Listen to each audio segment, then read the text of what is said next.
তাহিরি সম্পর্কে নাউজুবিল্লাহ, তাহিরির নাম নাও আমার নাউজুবিল্লাহ, তার না আমি নিতাম নাউজুবিল্লাহ, আমি বলেও নাই না। একটা আছে কামালউদ্দিন জাফরি, এটা তো জামাতের গুন্ডা। এই কামালউদ্দিন জাফরি যে একটা আছে, এটা পুরা গেল যে পিএস এর বজুলে বাইকে গেছেন গিয়া। পত্রিকায় তো এখন আমার কাটি পেপার কাটিন আছে, মিথ্যা যদি সত্য না হয় প্রমাণ করতে না পারলে কান কাটতে ফেলাই দিব। আচ্ছা একটা হাদিস শুনে শেষ করি। এই যে ছেলেরা এগুলি করলো, তরুণরা, এদের কথা বলে আমি কিছু কই নাই, শেখ কিন্তু সব নজরে রাখেন, কথা বুঝতে পারছেন? বয়স্ক মানুষ তো, তার অনেক অভিজ্ঞতা। নবী সাল্লাল্লাহু আলাইহি ওয়াসাল্লাম বলেন, লাকাদ বাসানি আল্লাহু বিল হানিফিয়াতি সামহা ফাহালাফানি শাবাবু ওয়া খালাফানি শুয়ুখু সুম্মা তালা কাওলাহু সুবহানাহু ফাতালা আলাইহিমুল আমাদ ফাকাসাত কুলুবুহুম ওয়া কাসীরুম মিনহুম ফাসিকুন। আল্লাহ তাআলা আমাকে সকল কাজে উদারতা, আল্লাহ মুখিতা সহকারে পাঠাইছেন। এই নীতিতে তরুণরা আমার সহযোগী হইল আর বুড়ারা আমার বিরোধী হইল। কথা শুনছেন? নবী সাল্লাল্লাহু আলাইহি ওয়াসাল্লামের সহযোগী কারা ছিল? তরুণরা, আর বুড়ারা ছিল বিরোধী। হযরত আবু বকর যখন ঈমান আনেন তখন তার বয়স 38 বছর। হযরত ওমর যখন ঈমান আনেন তার বয়স 28 বছর। হযরত উসমান যখন ঈমান আনেন 22 বছর। হযরত আলী যখন ঈমান আনেন তখন 8 বছর। 8 থেকে 32 বা 38 পর্যন্ত সাহাবায়ে কেরাম বয়স, তরুণ না বুড়া। সুতরাং তরুণরাই তো ইসলামের অগ্রণী, তারাই দাওয়াত দিবে, তারাই কাজ করবে। এই কথা বলে আমার বক্তব্য শেষ করছি। আসসালামু আলাইকুম।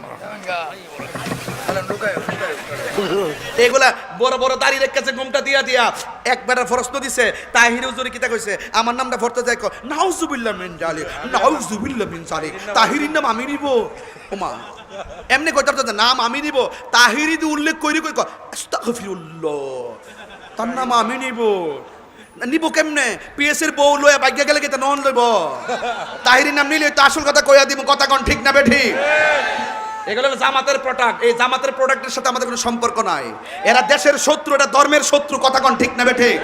এরা যত ধরনের কথা বলবে দেখবেন, জাইন্না শুননা আহমদুল্লাহর পক্ষে যারা নিছে ম্যাক্সিমাম জামাত এইগুলো মওদুদি দর্শন লালন করে। ওবা জাদাকা দল্লান ফাহাদা, এই দল্লানের অর্থ করছে নবী নাকি পথভ্রষ্ট।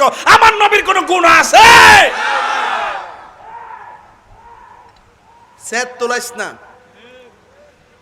সেত তোলাইও না। দেশ স্বাধীন করছে বাপ দাদারা, দেশতে বাইকে যেতাম না, মরলে একবারে মরে যাবো, দেশে বেরি মরি। কথা কোন ঠিক না বেডি? আর তোমার মতন টুন্না মৌলবি আর ওই টুনটুন্না মৌলবির ডরে আমি বাংলাদেশ ছেড়া দিব, এটা কি তার একবার পাইছ? কলজার ডর যার আছে হ্যাঁ দেশ ছেড়া দে। কথা কোন ঠিক না বেডি? আমরা জেলে নিল, জেলে বয় শূন্যতের কথা কমু, হিয়ানো গিয়ে মুরিদ বানাই দিয়ে আমু। দেখ বাজার আজলে নিচে লাস্টে আমার কাছে মুরিদ হয়ে যাবো। কথা কোন ঠিক না বেডি? আমরা হলাম প্রশাসন বান্ধব মানুষ, আমরা রাষ্ট্রের সম্প্রীতি বান্ধব মানুষ, আমরা দেশ নিয়ে ভাবি। দেশের ইঞ্চি মাটি নিয়ে যদি ভারত বুঝি না, পাকিস্তান বুঝি না, ইন্দোনেশিয়া বুঝি না, নেপাল বুঝি না, চীন বুঝি না, বাংলার জমিনের 1 ইঞ্চি মাটি নিয়ে ষড়যন্ত্র করলে আমরা আমাদের বাপ দাদার লাঠি নিয়ে নামছে, আমরা সব লয়ে নামব দেশের মাটি রক্ষা করার জন্য। কথা বলেন ঠিক না? কথা কষ্ট কি লেগে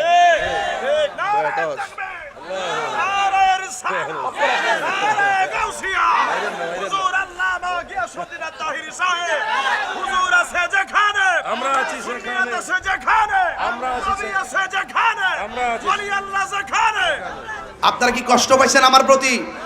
আমার প্রতি রাগ করছেন আপনারা? আমরা ধর্ম নিয়ে ভাবতে হবে, রাষ্ট্র নিয়ে ভাবতে হবে। এই রাষ্ট্রের ভাবমূর্তি যেন কেউ নষ্ট না করতে পারে সেই দিকে খেয়াল রাখতে হবে। ধর্মের ভাবমূর্তি যেন কেউ নষ্ট করতে না পারে সেই দিকে খেয়াল রাখতে হবে।